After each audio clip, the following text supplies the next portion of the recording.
Hello दोस्तों, alpha studies के to the point में आपका स्वागत है। दोस्तों, आज हम भारत के अपवाह प्रणाली के बारे में जानेंगे और उसमें भी हिमालय की नदियों के द्वारा निर्मित किए गए अपवाह प्रणाली, जिसमें गंगा नदी तंत्र, ब्रह्मपुत्र नदी तंत्र और सिंधु नदी तंत्र शामिल है। तो चलिए शुरू करते हैं। तो भारत में नदियों को दो भागों में बांटा गया है, एक हिमालयी नदियाँ एवं प्रायद्वीपीय भारत की नदियाँ। तो सबसे पहले हिमालय नदी। तो हिमालय नदी में भी पूर्ववर्ती नदियाँ होती है और उत्तरवर्ती नदियाँ। तो पूर्ववर्ती नदियाँ हिमालय के निर्माण से पहले और निर्माण के बाद उसी स्थान से प्रवाहित हो रही है जहाँ वो पहले भी हुआ करती थी, जिसमें सिंधु नदी, सतलज नदी और ब्रह्मपुत्र नदी आदि शामिल हैं।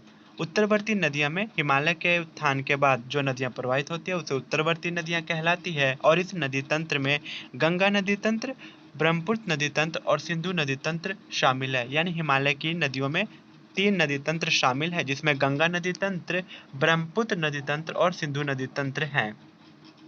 तो शुरू करते हैं और वन बाय वन कर सभी नदी तंत्र के बारे में अध्ययन करते हैं।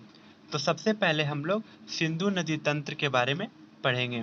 तो सिंधु नदी तंत्र की मुख्य नदी सिंधु नदी है और यह तिब्बत के मानसरोवर के निकट चेमायुंगडुंग ग्लेशियर से निकलती है।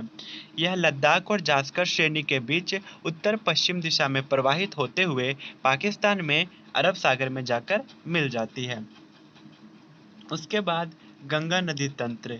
तो गंगा नदी तंत्र की मुख्य नदी गंगा नदी को कहा जाता है और यह भारत की सबसे बड़ी जल ग्रहण क्षेत्र मानी जाती है और इसकी जो मुख्य नदी है वो गंगा नदी मानी जाती है, जो कि भारत की सबसे लंबी नदी भी है। उत्तराखंड में दो धारा भागीरथी और अलकनंदा की संयुक्त धारा से गंगा नदी का निर्माण होता है। अगली और महत्वपूर्ण नदी तंत्र ब्रह्मपुत्र नदी तंत्र शामिल है। यह तीन देशों में प्रवाहित होती है, भारत, चीन और बांग्लादेश से। ब्रह्मपुत्र नदी तंत्र की सबसे मुख्य नदी ब्रह्मपुत्र नदी है, जिसको अलग अलग देशों में अलग अलग नामों से जाना जाता है। तिब्बत में इसे शांगपो, भारत में ब्रह्मपुत्र और बांग्लादेश में जमुना के नाम से जानते हैं। ब्रह्मपुत्र नदी को अरुणाचल प्रदेश में देहांग एवं बांग्लादेश में जमुना के नाम से जानते हैं।